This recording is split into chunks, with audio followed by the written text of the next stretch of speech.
Welcome to VLearn Virtual Learning Network. This is session number 15 and the topic is Indian Partnership Act 1932.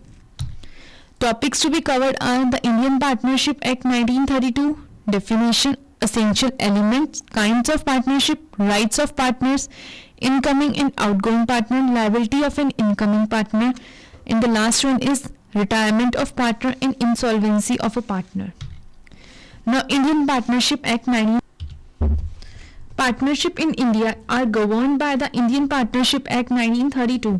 Partnership formed as a result of an agreement between two or more persons who have agreed to share the profit of a business carried on by all or any of them acting for all. Hence, the general principle of law of contract and agency also apply to partnership except where the Act specifically provide to the contrary. According to Section 4 of the Indian Partnership Act 1932 defines partnership in the following terms. Partnership is a relation between persons who have agreed to share the profit of a business carried on by all or any of them acting for all. This definition clearly indicates some characteristics of partnership. First one is, it is association of two or more persons. Second, it must arise out of an agreement. The agreement must be to carry on a business. The agreement must be to share the profit of the business. And the last one is, the business must be carried on by all or any of them acting for all. Essentials element of a partnership. First one is, there must be a contract. Second, it is between two or more persons. There should be at least two persons to form a partnership. If the number of partners gets reduced to one by any reason, say death or insolvency of partner, it would cease to be a partnership. As for the maximum number of partners in a firm, the Partnership Act is silent. However, Section 11 of the Indian Companies Act limits the maximum number of partners to 10 in case of a banking business and 20 in case of any other business. If the number exceeds the limit, the partnership becomes an illegal association. Thus, in any partnership firm, the number of partners should not exceed 20, and if it carries on a banking business, it should not exceed 10. Who agrees to carry on business? Partnership can be formed only for the purpose of carrying on some business, so an association created primarily for charitable, religious and social purpose are not regarded as partnership. Similarly, when two or more persons agree to share the income of a joint property, it does not amount to partnership. Such relationship is termed as co-ownership. According to Section 2B of the Act, the term business includes every trade, occupation and profession. Thus, business does not refer merely to trade or industry, but also includes profession like architect, legal practice, chartered accountancy, etc. With the object of sharing profit, sharing the profit of business in the essence of partnership, unless otherwise agreed, sharing of profit of a business implies sharing of its losses as well. However, a person can become a partner on the understanding that he will not share the losses. The ratio in which the profit and losses will be shared is a matter of agreement amongst the partners. It should be noted that though sharing of profit of a business is essential, it does not follow that everyone who participates in the profit of a business is necessarily a partner. The business must be carried on by all or any of them acting for all. It means the underlying principle which governs partnership is the agency relationship among the partners. The business of the firm may be carried on by all the partners or by any of them acting for all. This means that a partner is both an agent and a principal. He can by his act binds the other partners and is bound by the acts of the other partners. Thus, the partners have relationship of mutual agency between them, and the law of partnership is regarded as an extension of the general law of agency. Kinds of partnership. Partnership at will, where no provision is made by contract between the partner for the duration of their partnership. The partnership is partnership at will. The essence of a partnership at will is that the partner do not fix any term of partnership and are free to break their relationship at their own sweet will. It is a partnership for an indefinite period. Particular partnership. When a partnership is formed for a particular period or for a particular venture, it is called a particular partnership. In such a case, the partnership is automatically dissolved at the expire of the fixed term or on the completion of the venture or project. Rights of partners. First one is right to take part in the conduct of the business. It means each partner can participate in the conduct and management of the business of the firm. Second, right to be consulted. Each partner has the right to express his opinion and be heard in all matters affecting the business of a firm. All decisions will be made by majority will, with the exception of certain matters like change in nature of business and reconstitution of the firm. Right to access the books. Each partner has a right to inspect and copy any of the books of the firm, but a minor admitted to the benefit of the firm can inspect and copy only the books of account. He cannot claim access to other books of the firm. Right to share the profits. Each partner will share the profit of the business of the firm equally. Right to claim interest on capital. Normally, no interest is allowed on the capital contributed by the partners, but if the partnership agreement provides for the payment of interest on capital, it shall be payable only out of profits. In other words, if there are losses, the interest on capital will not be allowed. Right to interest on advances. If the partner has advanced some amount as loan to the firm, he will be entitled to interest at the rate agreed upon, and where no rate is decided as 6% per annum, interest on loan will be payable even if there are losses. Right to indemnity. It means a partner has to be indemnified by the firm in respect of all expenses and liabilities incurred by him in the ordinary and proper conduct of business.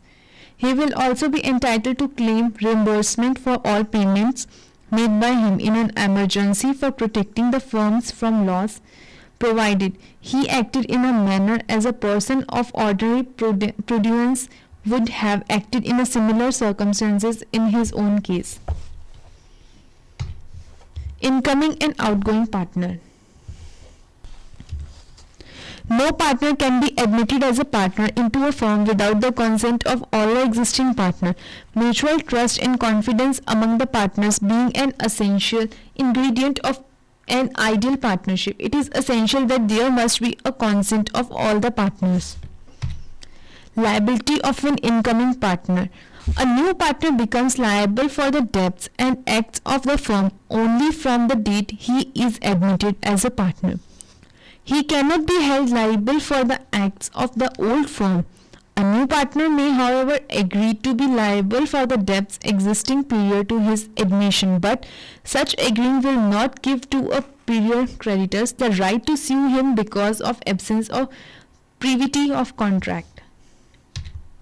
Retirement of a partner is said to retire when the surviving partner continues to carry the business of the firm and the retiring member ceases to be a partner. In case of particular partnership, a partner may retire with the consent of all other parties. It means if other parties agrees, then only he can retire, unless otherwise agreed. In case of partnership at will, a partner may retire by giving a notice in writing to all the other partners of his intention to retire, unless otherwise agreed.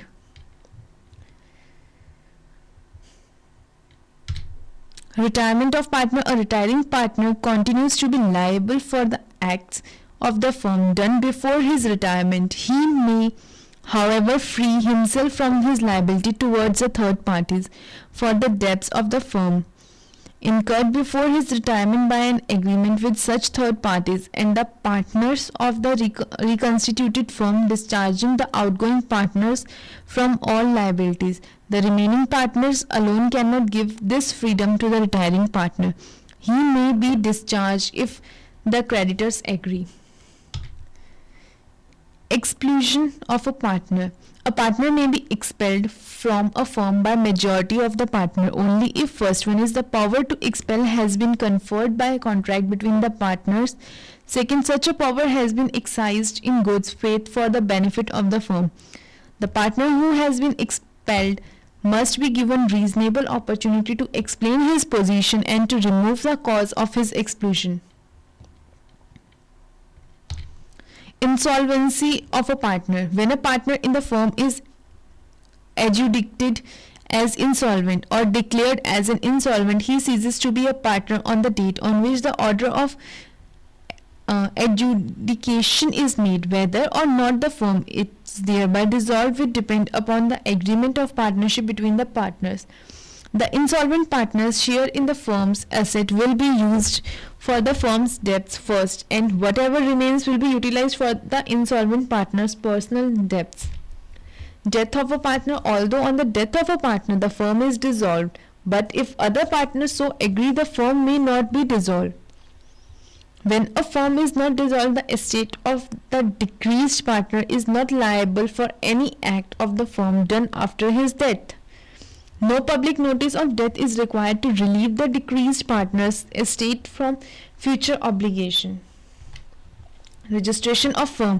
Under the Partnership Act, it is not compulsory for every partnership firm to get itself registered, but an unregistered firm suffers from a number of disabilities. An application in the prescribed format along with the prescribed fee has to be submitted to the registrar of firms of the state in which the place of business of the firm is situated.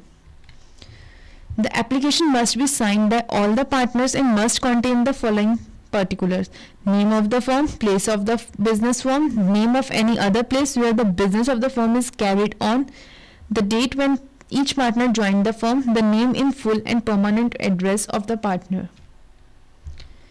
Effect of non-registration. If the partnership is not registered, then no suit in civil court by a partner against the firm or other partners. No suit in a civil court by a firm against the parties. The firm or its partners cannot make a claim of set off or other proceedings based upon a contract. Dissolution of a firm. Section 39 provides that the dissolution of partnership between all the partners of a firm is called dissolution of firm. Modes of dissolution. A firm may be dissolved in any one of the following ways: by agreement, by notice on the happening of certain contingencies, compulsory dissolution, dissolution by court. By agreement, a firm may be dissolved with the consent of all the partners or in accordance with the contract between the partners. Partnership is created by a contract. It can also be terminated by a contract. By notice, where the partnership is at will, the firm will be dissolved by any partner giving the notice in writing to all the other partners of his intention to dissolve the firm. A notice of dissolution once given cannot be withdrawn without the consent of all the other partners.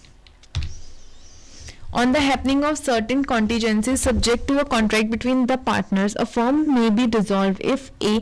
the constituted for the fixed term by the expiry of that term. Second, if constituted to carry out one or more adventures or undertaking by the completion thereof. C. by the death of the partner. D. by the adjudication of partner as an insolvent. It means when the partner is declared to be insolvent. Compulsory dissolution. A firm may be compulsorily dissolved if when all the partners or all the partners but one are adjudged insolvent, when some events has happened which makes it unlawful for the business of the firm to be carried on. Dissolution by the court. Dissolution by the court is necessitated when there is a difference of opinion between the partners regarding the matter of dissolution in cases of insanity, permanent incapability, misconduct, persistent breach of agreement, transfer of interest, just and equitable.